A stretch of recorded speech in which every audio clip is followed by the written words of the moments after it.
Rob Brown here in Atlanta, Sandy Springs. Dave Bartoo out in Oregon in the mountains. Pete Cordelli in Too damn Nashville. early. Tom Cruise, Ellis Johnson over in South Carolina. Brendan Martin, Ocala, Florida. A lot to cover today. If you have been in a cave, you missed it because college football is fully underway. The bombs have been dropping since early this morning in Birmingham, throughout the state of Alabama. No need to panic. Please move along. Nothing to see here. We're going to cover a lot today. Take a picture with your phone of the QR code, okay? Live on Twitter, Facebook, and YouTube. We do this Monday through Friday, and this channel is putting out content every day of the week. We have the greatest audience. We cracked 100,000 on last Wednesday's show. Brendan works harder than 3 dozen Mennonite farmers. We're going to continue. The only easy day was yesterday. Just getting started. So we got the band here together. I'll tee it off here right now. Kind of bounce it around rapid fire. First off, Dave, you watched and took a lot of notes. We all did. Fire the opening round of what took your attention, occupied the most of your attention in week one, which really started, Thursday of this weekend. Took a lot of notes. Dude, I was just watching football. What do you think I do? I don't do X's and O's for a living. You know that. You know that. No. I think the I think the biggest takeaway I had, right off the top of my head, outside of looking for anomalies in the football, is all of our big games. And as we talked about even a little bit on the air, we had really low scoring football games. Even you got LSU. What was that? 17-10. You got 14-7 Ohio State, Texas. And what the hell is up with these coaches not putting points on the damn board in a tight football game? Good Lord. Like, do coaches even understand they lose more games going for it on fourth down than they actually win games being successful on fourth down? If you extrapolate the numbers, you lose more than you win. Same thing with going for two. It just looks sexy when it works out. It's one of those, half the time it works every time. Good night. No, the scoring was great. It was cool. I thought the best game we had overall, balance wise, running attack, passing attack, everything. Close football game. We got it last night as Mario and the Hurricanes get a huge win and set up. I mean, I don't know how you don't say it right now. Ohio State, LSU, all the big winners. Florida State. I mean, big winners this weekend. They are 100% set up for a playoff run, especially in the ACC, because there ain't a whole lot between Florida State and Miami winning a whole bunch of football games. Yeah. Coach Johnson, on that note, your takeaways from weekend one, and you tipped me off on Clemson. That was a good point. Well, the thing that's so glaring for them, and I think they're still going to have a good season, but they rushed for 32 yards, and that was a big problem last year. So it's been months, off season, spring, whatever else you had to do to fix it. And I think I don't know if they can't run it or if they leave it too soon and abandon the running game. But Dave is so right about this going for fourth down. But I think a lot of coaches have studied it, and sometimes in certain field positions, the analytics tell them to do it. And that famous quote, I had to send a message to my players that we came here to win. But that is one of the stupidest decisions. And I don't know if they, hold my beer, we're going for fourth down. I agree with you on that one 100%. And plus, I didn't like it when I was a defensive coordinator because we wanted to. Yeah, I love the truth broker, Ellis Johnson. Pete Cordelli, weigh in here real quick on this rapid fire Monday morning blitz, and blessed to have everybody watching on Labor Day. Yeah, I agree with Dave and Ellis that going forward on fourth down, and you kind of look and go, what is my gut telling me? I mean, this is where real coaching comes in. We have a heck of a punter. Let's flip the field and force this other team to go 90, 85 yards, because for them to put a drive together against my defense, and Coach Johnson, it's a credit to you. You know how hard it is to give up a long drive. I mean, offensively, you got to come up with a penalty, a chunk play, something else. But if I can flip the field and eventually get my offense back in scoring position, where with field goal kickers now, I mean, how many plus 50-yard field goals did we see this weekend? That's starting to change the game and the mindset as well. So why would I go for it on fourth down at the other team's 35? I mean, that's a 40, that's a 52-yard field goal. Yeah. And we got kickers that are kicking at 60. I had a guy tell me over the weekend that the kid at Michigan, who was at Arkansas State, and I had the opportunity to do the Arkansas State Southeast Missouri game Saturday night, but a guy in the press box told me that Dominic Zavada, kid who started kicking for Butch Jones at Arkansas State, kicked 2 71-yard field goals in practice. What? And no win, obviously, but we're starting to see the advent of the Australian guys in the punting game, which we've seen for a while. Yeah. And now these kickers understand I can make a lot of money, not only in the college game, but on the next level. 71 yards, not once, but twice. Yeah. When it comes to games, defenses are going to be ahead of the offense right now, and they should be, especially when you have 2 new quarterbacks, Texas, Ohio State. Sane didn't do a whole lot.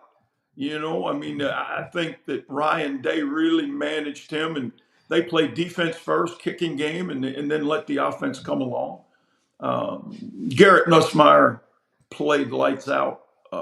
He's going to be fine. But the LSU defense, look, Harold Perkins is a game changer. He was when he was a freshman.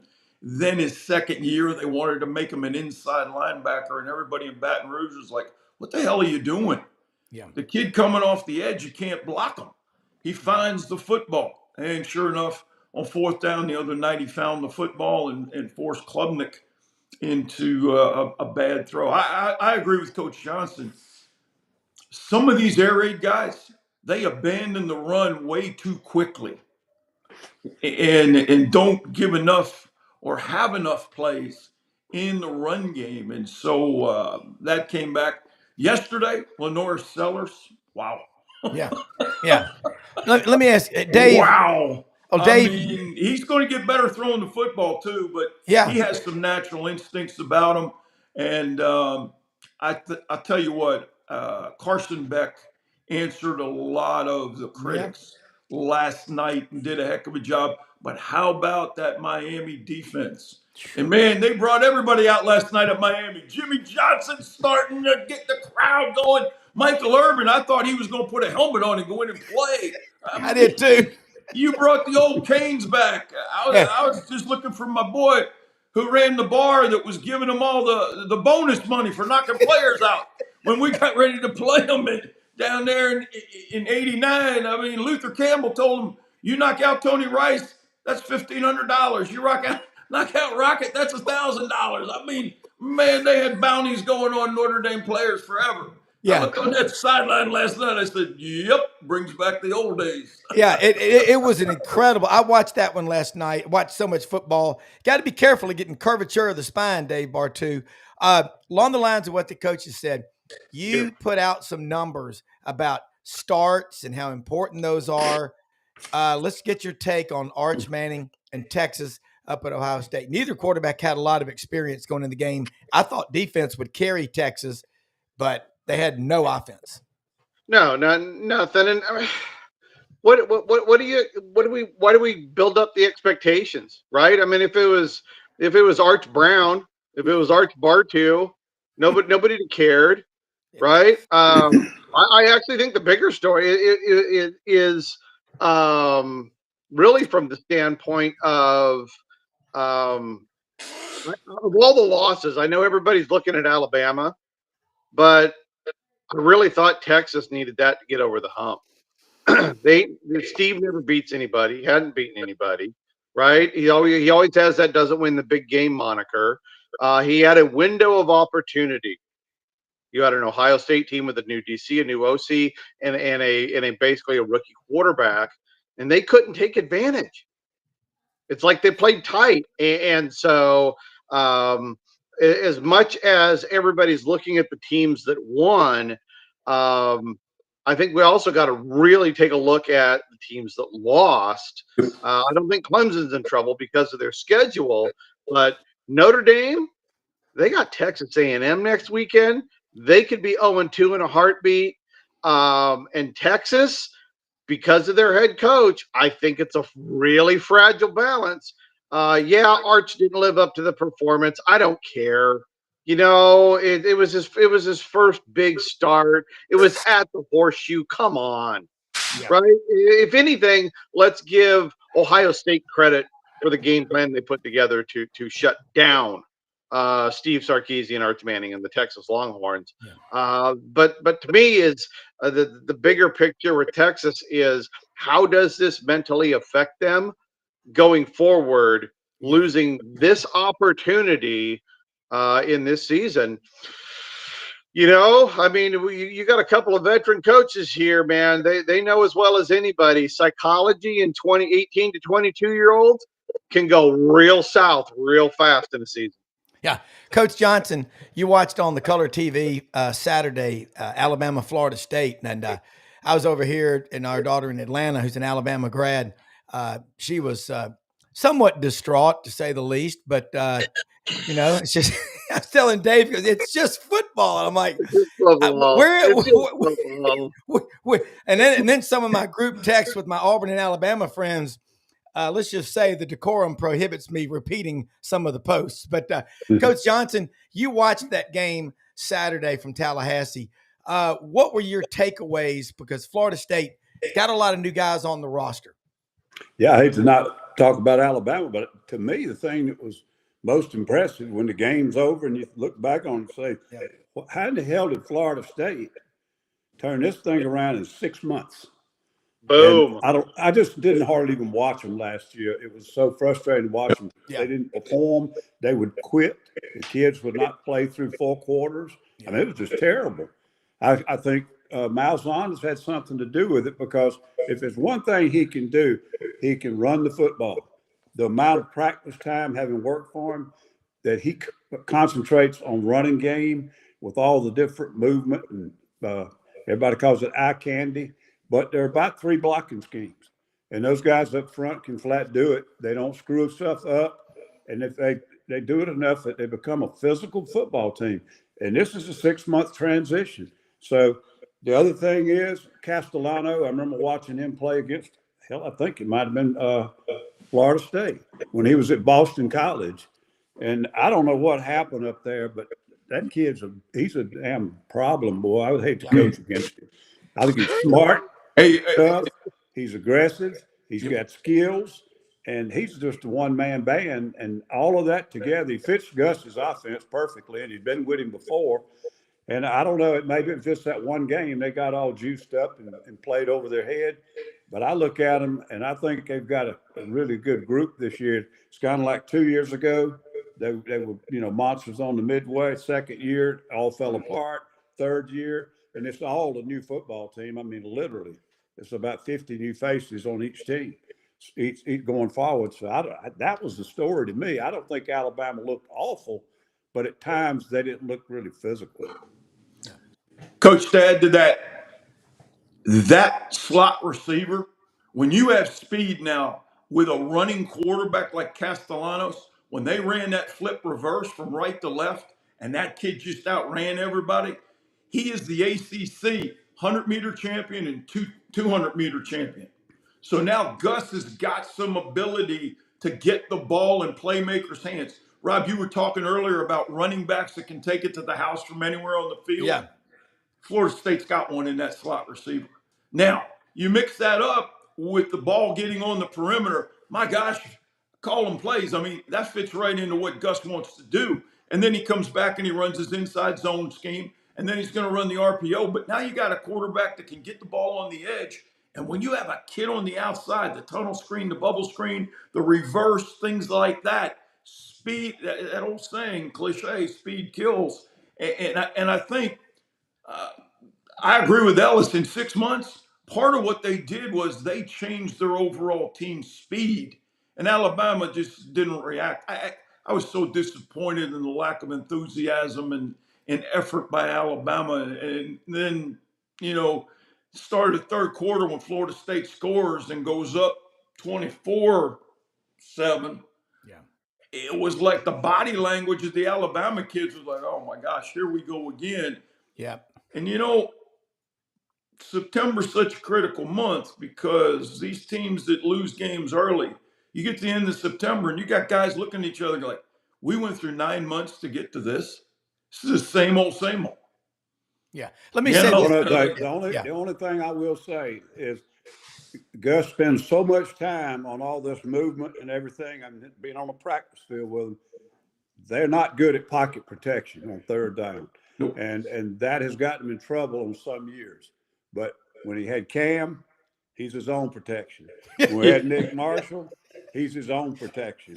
And now they got another one in Castellana. So 3rd and 8 and 3rd and 12 has usually not been a good situation for his style of offense. But now he's got quarterback that can take the ball down and scramble. Yeah. Want a dang quarterback draw on 3rd and 10. Dave, I wanted to throw this before I go to you. Talk about psychology. Coach Johnson, when you came in with Gus for the 2013 season, Auburn was coming off the worst season in 62 years. 1950, my dad was a sophomore in architecture at Auburn. Wofford beat Auburn. They went 0-10 with Earl Brown. And you, in that first year, y'all were within a whisker of a national championship. That is a 180 turn, and you're to be commended for that. So, Dave, jump back in because the psychology, the mental part, that 6 inches between the ears, Dave, you talk about it a lot. Yeah, well, I enjoy talking about it because I can't measure it, right? I mean, my life, not just college football and NFL football and the teams that I work for, everything I've done in my career has all been around telling a story with numbers. And one of the greatest intangibles of sports, one of them that I always carry with me, okay, one of my favorite quotes of all time, Yogi Berra, 90% of this game is half mental, right? And a lot of people laugh at it because they don't understand that the higher the level you get, the less there is between the elite players. And I believe what really defines them is what's up here. The mental toughness, the mental stamina, and the ability to push through it. And so one of the questions you may have psychologically, Rob, you just kind of touched on it a little bit. You get to the end of September. What are we playing for? Does the pay motivate them to keep playing hard because contract may not get renewed, nobody may pick them up, or does the pay make them fall apart easier because they're getting paid? So there's a layer of psychology there in terms of the motivation to work by the players if things aren't going well and maybe going off the rails. So I think that's a fascinating part of the whole scheme of sports, not just college football. Well, that's where it was better in the old days when it was under the table, because if they weren't giving full effort, you could withhold funds. Boom. They got you. Not only withhold funds, but back when they had training tables, Ellis, how many times have we heard, hey, son, if you don't practice better, we're breaking your plate? And guys would look at you and go, what? You're not eating at the dining hall. We're taking your food privileges away. We're breaking your plate. And it's like, oh, man, I better find a girlfriend fast who can cook for me. I don't care what she looks like, but she better be ready to cook, man. I mean, break your plate and withhold the funds. Yeah, man. You had a stick.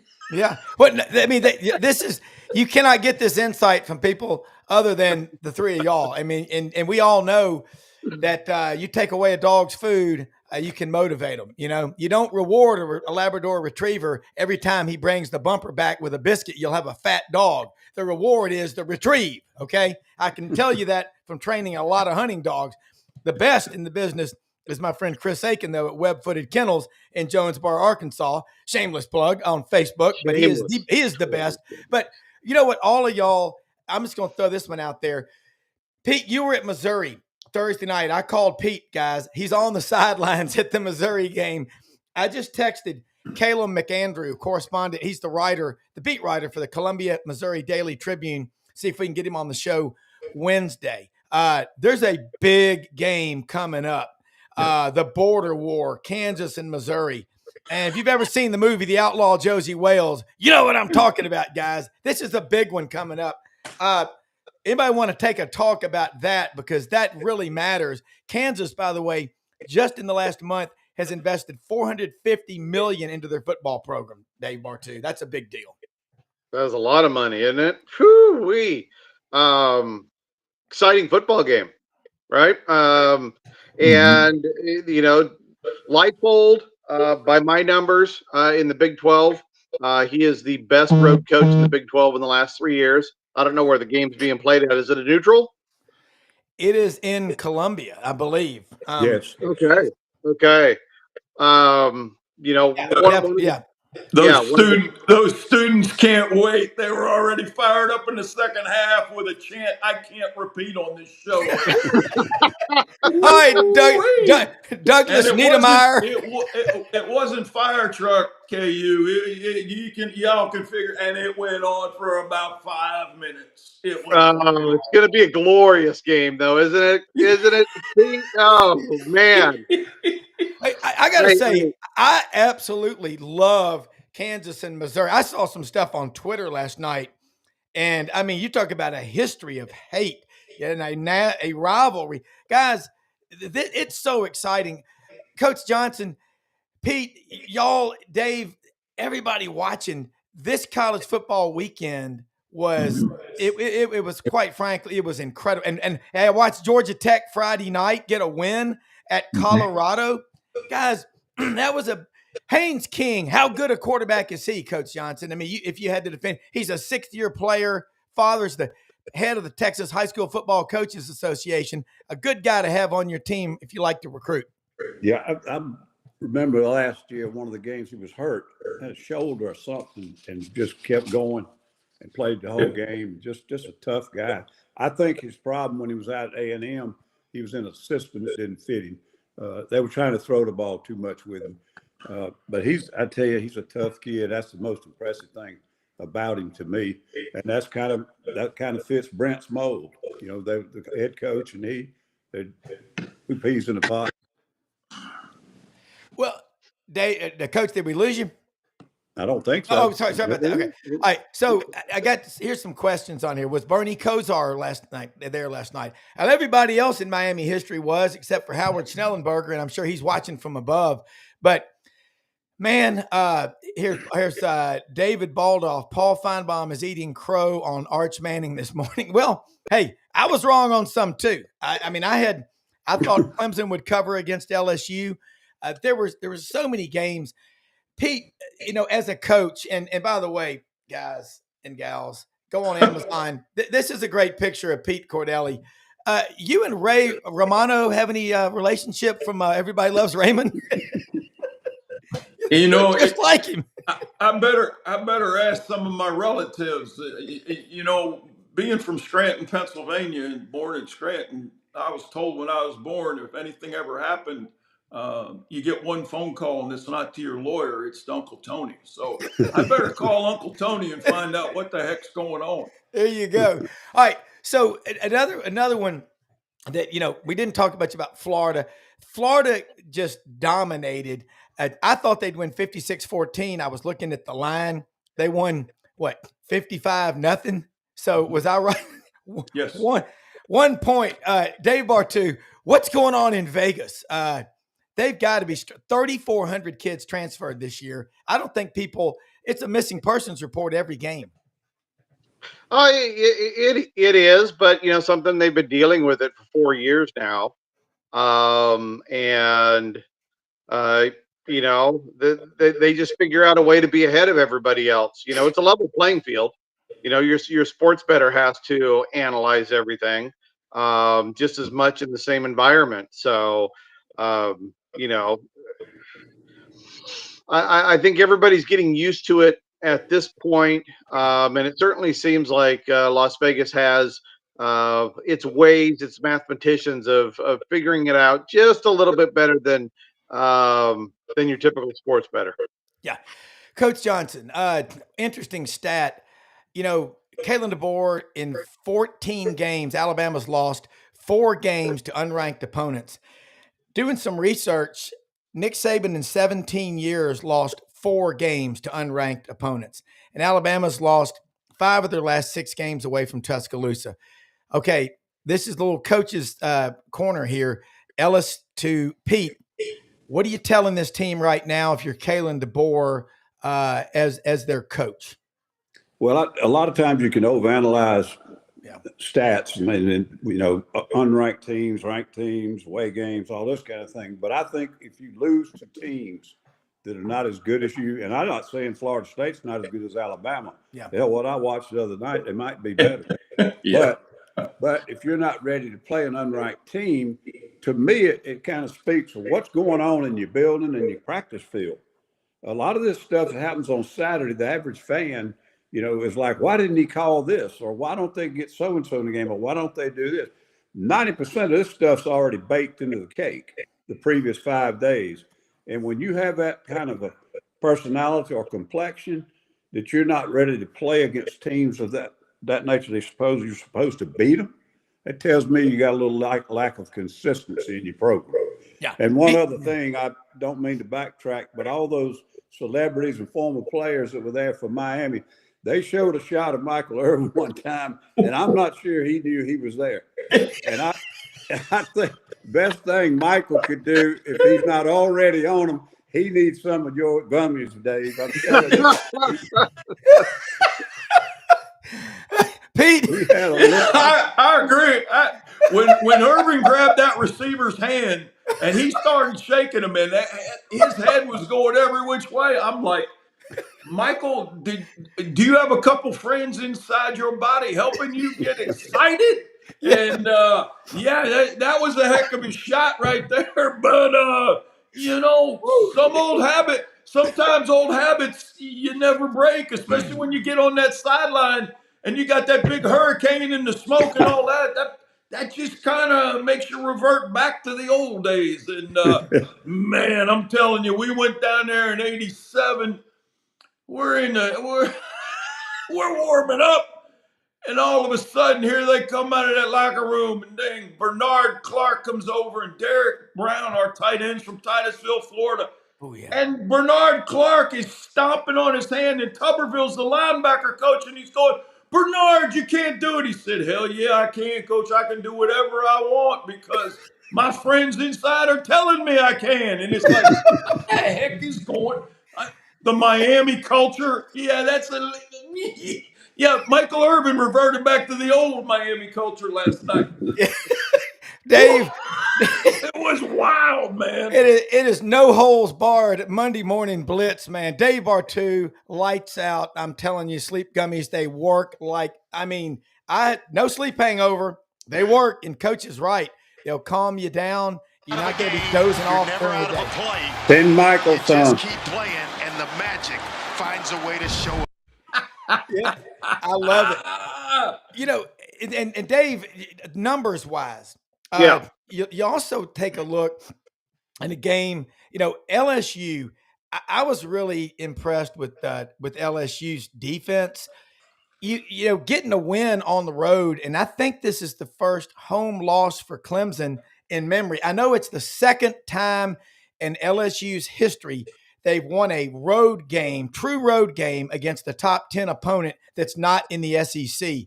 So that right there is a lot of reason to celebrate. But obviously, as the coaches know, there's a lot to clean up. And after that, I want to get your take, guys, on Auburn's win over Baylor, which was, you know, you look back on it, that's a damn good win. just had to go to Auburn, right? Just had to get there, didn't we, Rob? Didn't we? Actually, a little side note, because for the listeners, our firm, one of our main jobs is helping head coaches staff with staffing and performance analytics. And I agree with you. I think one of the biggest under talked about things this weekend was LSU's defense on the road against a veteran quarterback and an offensive coordinator, Garrett Riley, that has put up some really freaky numbers in his life. So that LSU defense, I know Coach said the LSU run game, big question mark. Man, I think outside of I don't even think the ball game, the football goes to the Ohio State defense. I think the best one on the field for what they were playing might have been that LSU defense on the road. But keep in mind too, everybody out there listening, Miami had a great weekend on defense, and so did Florida State. Tony White at Florida State, in our system, he is a top 15 percentile defensive coordinator, 4-star, one of the best acquisitions nobody talked about. Everybody talked about Gus. Tony White is every bit as graded as high as Gus as a coordinator. And Corey Heatherman. Mario went out, got him another 4+ star defensive coordinator. He was at Minnesota last year. He's had a great career. I think quietly a couple of guys on the defensive side that nobody was talking about, that our numbers had as really good defensive coordinators, stepped up and made a big difference this weekend. Yeah, Coach Johnson, Jimmy McDavid's watching the show out in Weatherford, Texas. A friend of mine from high school who played football at Texas, walked on there, and I'm going to tell you what, knows the game. After you make your next comment, he wants you to comment, if you can, about Texas's defense, which he thought would be good enough to carry them to a win at the Shoe. Well, real quick, I don't know if this makes any sense, but to me, Alabama and Clemson and Texas sort of start looking like each other. I don't know about the physicality, every snap, the grip, the grind, okay? When they got somebody that they can run over, take the top off, or they can run around them, or they can blitz them and hit them in the back. I used to call them drive-bys. But when it gets down to, you got to grind it toward the end of the game. You got to have a running game to keep yourself on the field, keep your defense off the field. Some of these things just don't seem like they're a real priority in a game. And when they're not, it means it's probably not been a big priority the previous 3 months. So if you want to have a really good running game, you can't just talk about running backs. You got to put time in it on the practice field. And one of the most sick feelings is when you lose a player on the practice field to an injury. But you cannot play football without practicing football. So it's just, you have to push through it. You have to do that. Yeah. And I don't know. I'm not saying they don't do it. I'm saying when it's put on the field on Saturday, it doesn't look like they do it. So yeah. I'm just passing that comment. And the other thing, what I was going to add to about Dave, the reason I agree that this LSU defense deserves as many accolades as anybody this past Saturday, that was their problem last year. That was their Achilles heel. Had they had a good defense last year, they'd have won 11 games, gone playoffs, and been right in the middle of it. But their defense needed retooling. And I didn't know what they did with the coaching staff, but they definitely brought in some players. And the way they played against Clemson was very impressive. And I think combining that was the problem last year, and hell, they got it fixed. Yeah, now, Clemson couldn't run the ball last year. It ain't fixed. Yep. Coach, and to go along with Coach Johnson, in that workbook, Rob, under D lineman, one of the categories in the evaluation is control the point of attack. And to go along with what Ellis says, if you can't control the line of scrimmage at the point of attack with either the one technique, the three technique, and if they both draw doubles, it's a numbers game. Now your edge guys get to be players. Your inside backers, you're either taking A gap or you're playing the pinch scrape and doing those things. Right now, Florida State, they're controlling the point of attack with that D line.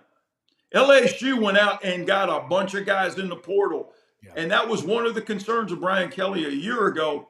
Like Ellis said, they could not control the line of scrimmage and the point of attack. They were getting moved. There was a surge coming off the offense, and nobody was filling those gaps. And it's crazy. People think that it's just easy. Somebody's got to be in the A gap. Somebody's got to be in the B gap, and you got to bounce that ball sideways. Teams that can do that right now, they're going to win. And Yeah. it goes back to what Dave said at the start of the show when you asked him about quarterbacks and snaps. Well, it's the same thing in the O-line, D-line. Who's the experience? Who's the anchor guy? Yeah. Who's the guy that we got to create a double team with? Well, now that frees somebody else up with. And if you don't practice it, Coach Holtz used to give it. I'm going back to 1972 now when I played for him at NC State. We had 7 areas we had to control if we were going to win the game. And then the last 2 bullet points were, after those 7 areas, number 1, don't flinch. And number 2, always be the most physical team on the field. And again, I go back to what Coach Johnson said. If you don't practice physicality, how can you become physical? It's like asking a championship boxer who's getting ready for a title fight, hey man, we want you in Vegas, we want you wherever, pay-per-view. But you can't spar for 2 weeks going into the fight. Are you kidding me? Especially those linemen. That's the only way they get better. Hand placement, eye placement, having a base, driving, doing all the little things. But you know what? There are going to be fights. It's a mentally tough game. Yeah. And I hate to say it, we have not become very tough on the high school level, which transfers to the college level. Yeah. And then the guys in the NFL say, what in the world are we getting here? We've got to retrain guys when they come to our level because there's no physical practice going on anymore. Yeah. Let me say, Max Howell is watching this show right now down in Fulton, Mississippi. Coach Howell, man, he watches every show and gives me great critique, feedback. He just said his good friend Pete Jenkins has been brought in as an advisor at LSU.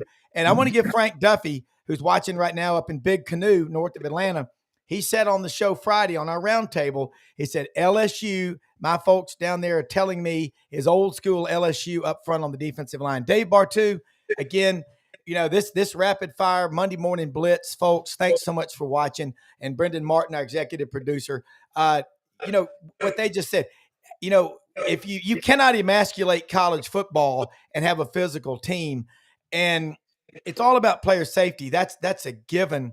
But it seems to me like the teams that get after your ass for a full 60 are going to have an advantage, even though they may not have the most talented roster. That's I guess to a point that's true, and I think there's cycles with program in terms of that physicality.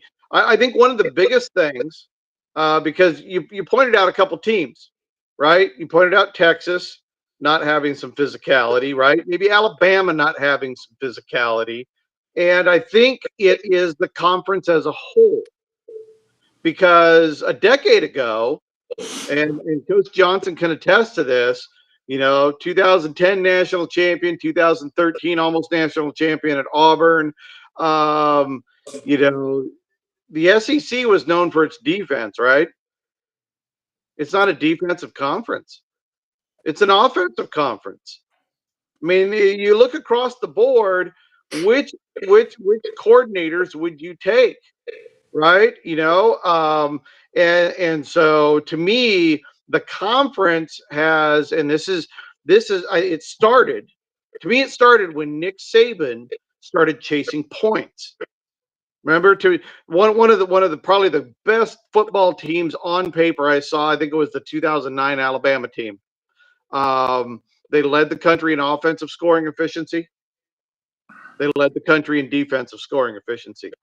And they were the second slowest team in the country to snap the football, behind only Army. right?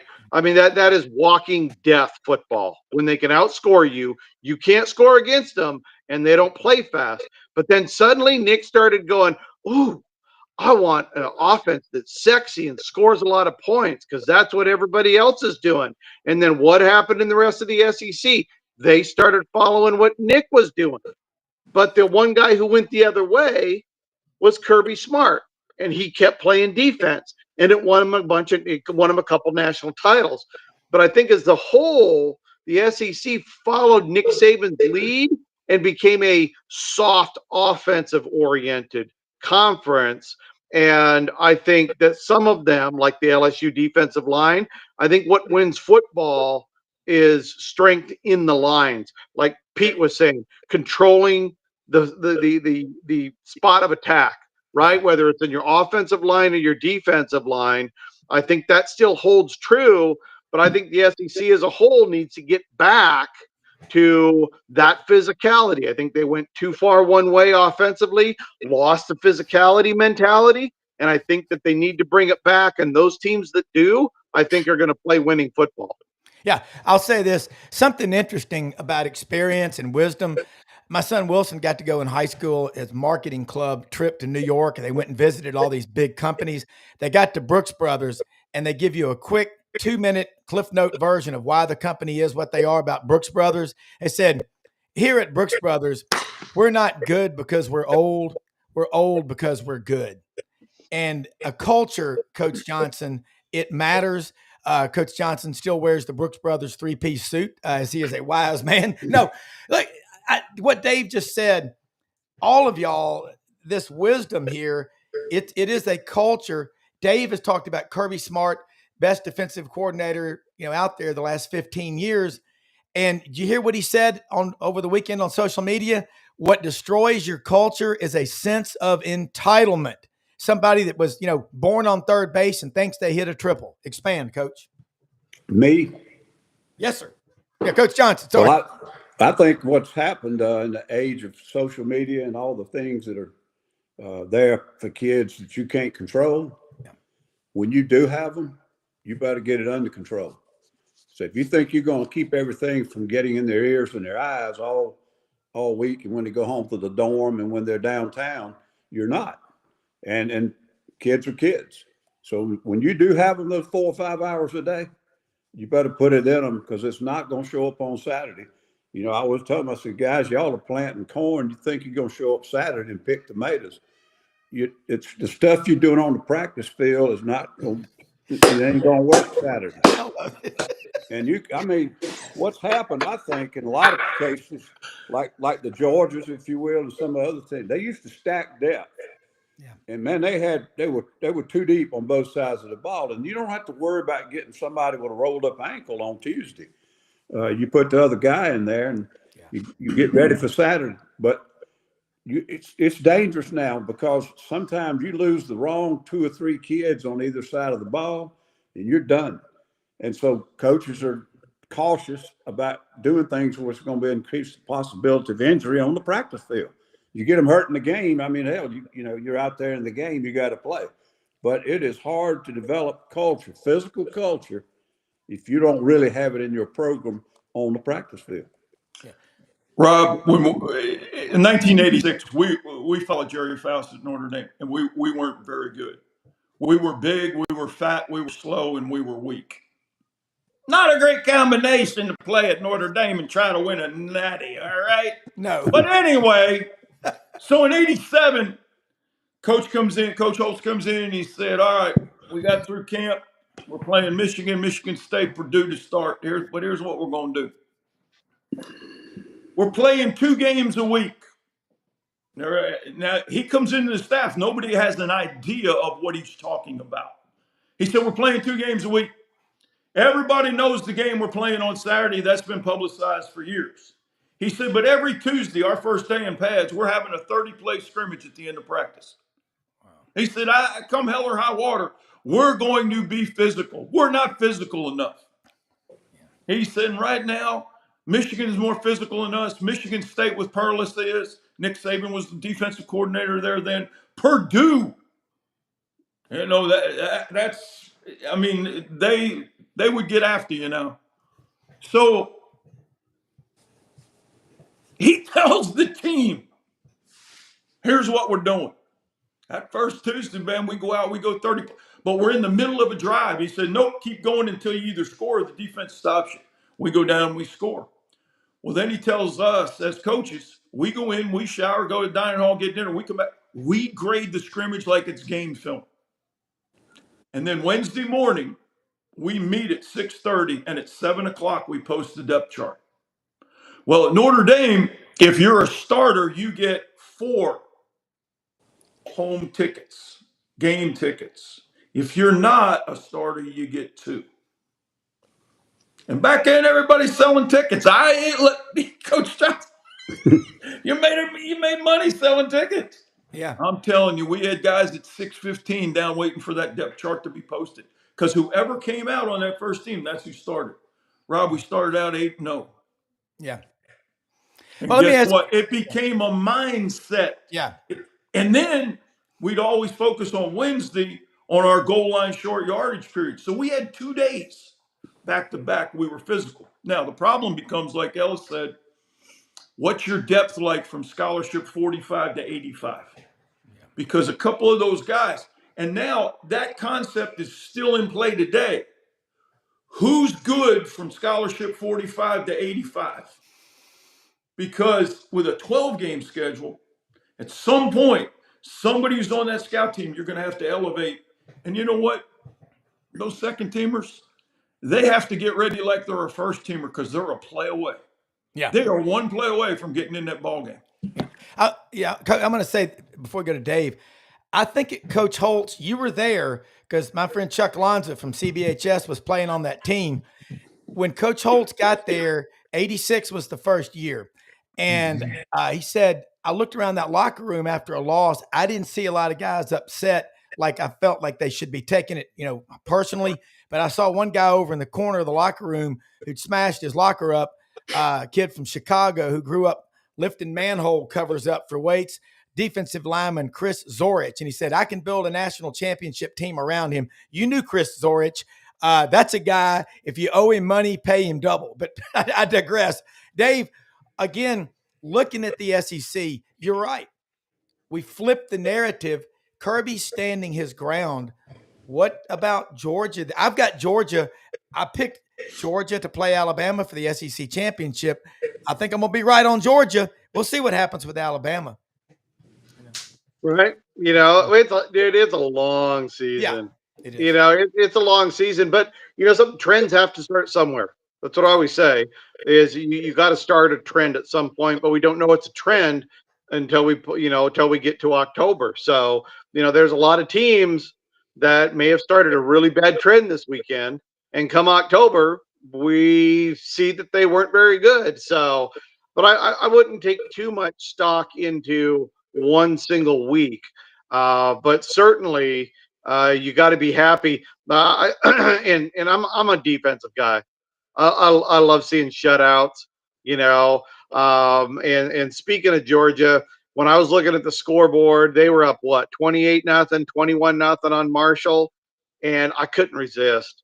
I click on that score and I go to the team stats and I'm like, show me the money, right? And it's like Marshall 41 yards. And I'm just like, oh God, that is dead sexy right there.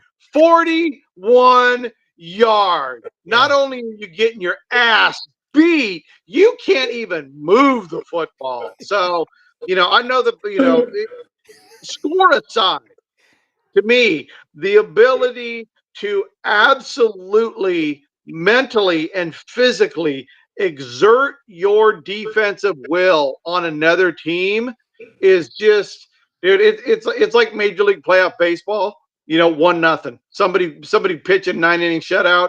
Man, teams like Georgia or any defense that can go out there and do something like that. I know it's not sexy to fans because this ain't the home run, but God, I love seeing that for Georgia this weekend, and just an absolute throttling of Marshall. Yeah. Coach Johnson, that Auburn game, the thing I like about Jackson Arnold is a friend of mine told me one time, you got to have a little redneck in you if you want to win in anything.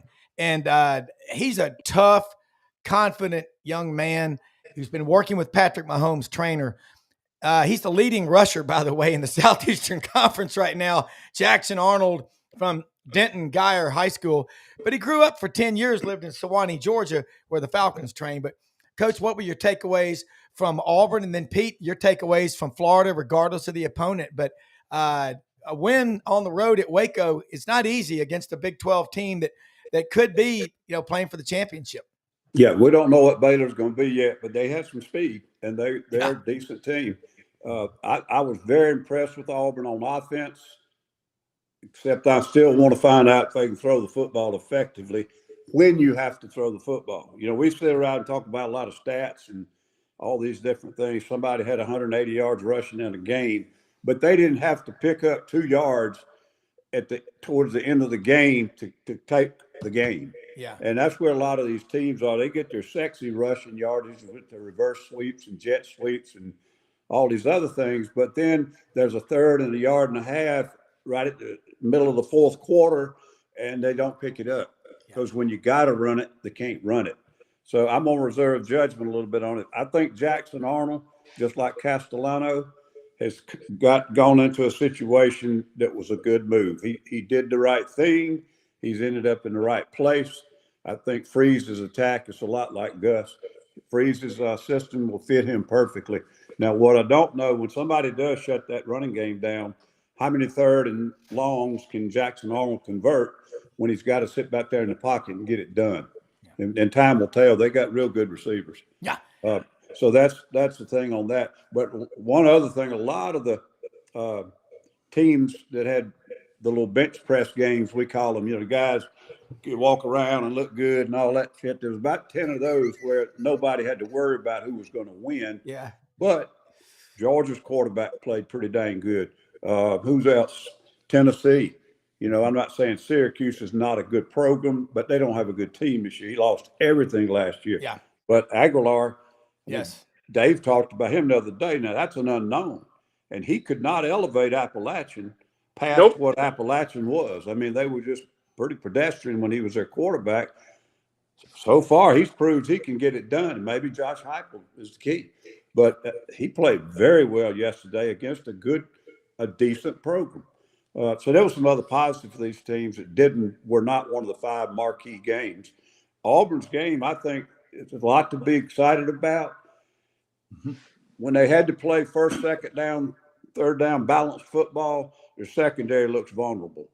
And the front wasn't extremely stout. When it got toward the end of the game and they've got a double-digit lead and they could let those front guys tee off, they can rush the passer. And then they didn't have any problems in the secondary. But when they couldn't rush the passer, there were some really nasty long balls. Baylor got some kids that can fly. Yeah. But early in the game, man, they were hitting skinny posts and wheel routes and things, and they were explosive plays. So there's some things to be concerned about on the defensive side. Yeah, Pete, you see this comment from Mike. Gators offensive line's overrated. Long Island T had 11 tackles for loss. That's against a Marshmallow. I mean, it doesn't matter the opponent. As a coach, as an offensive coach like you are, and football, your comments on that. Well, again, when did they come? Did they come in the third and fourth quarter? Florida had built up a pretty good lead, and things happen look, in this first game, when Florida got up, he started playing a lot of guys because you want to build morale with those third teamers who are getting the crap beat out of them through August. And all of a sudden, oh man, I got into the game. I played in the swamp. Ron Cooper's the head coach at LIU. He was the GA for us at Minnesota and ended up coming to Notre Dame with Coach Holtz. And he's going to have an attacking style of defense. He was the head coach at Louisville at one time. But look, it was good to see Lagway play in the game. All this concern, his arm, his leg, is this, is that. Play the game, get the snaps. Billy knows what he's doing. I promise you, Billy Napier's one of the best coaches in this country. I have great respect for him. And it's taken a while, and some outside circumstances had to be resolved to get this Florida team going back, getting them back again. But as Florida moves on, watch out. They finished the season last year on a roll, man. I mean, they were playing well. Put up 55 on air, that's tough. All right. So I'm really not concerned because, coaching cliche, biggest improvement you make is from game 1 to game 2 because you never play against an outside opponent in college football to start the season. Yeah. Now, moving forward, Florida's going to be just fine. I expect Florida to be one of those teams that are going to be sneaky. At some point, they're going to find out how good they are when they go to Baton Rouge in 2 weeks.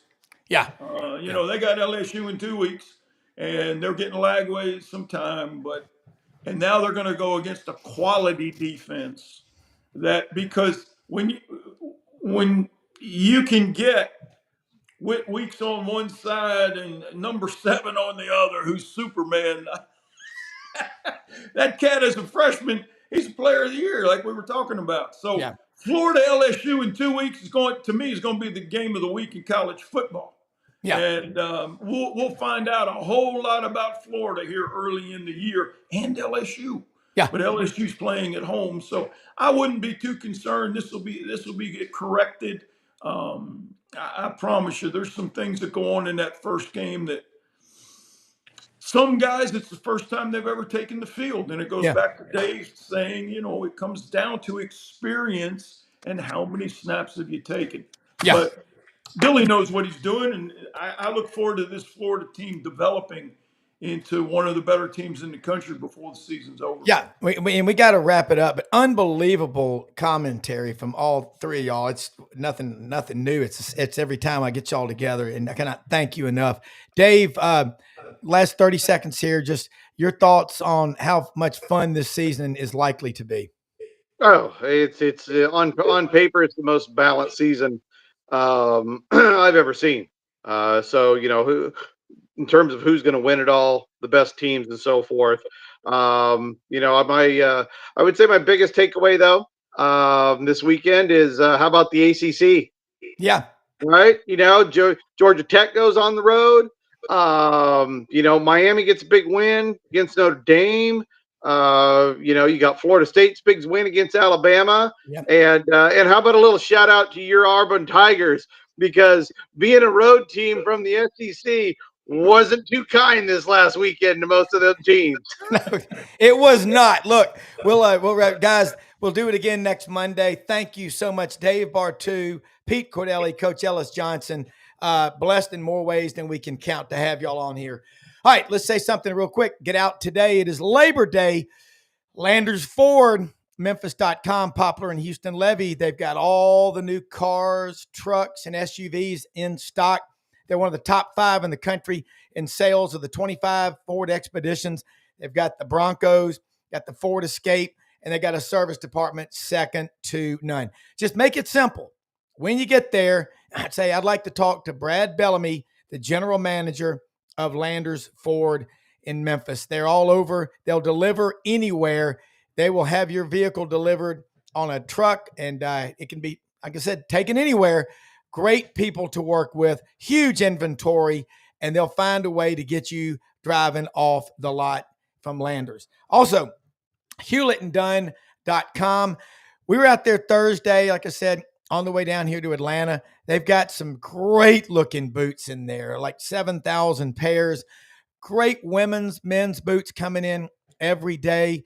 Great clothing. Filson clothing, Filson luggage, duck heads, more than you just can't imagine how many they've got, but they've got an incredible selection of clothes for men, women, and kids boots out there, and luggage and clothing and jeans, everything. Johnson & Murphy shoes, Stetson, Ariat, Wrangler, you name it, they've got it at HewlettandDunn.com. They'll deliver and ship anywhere.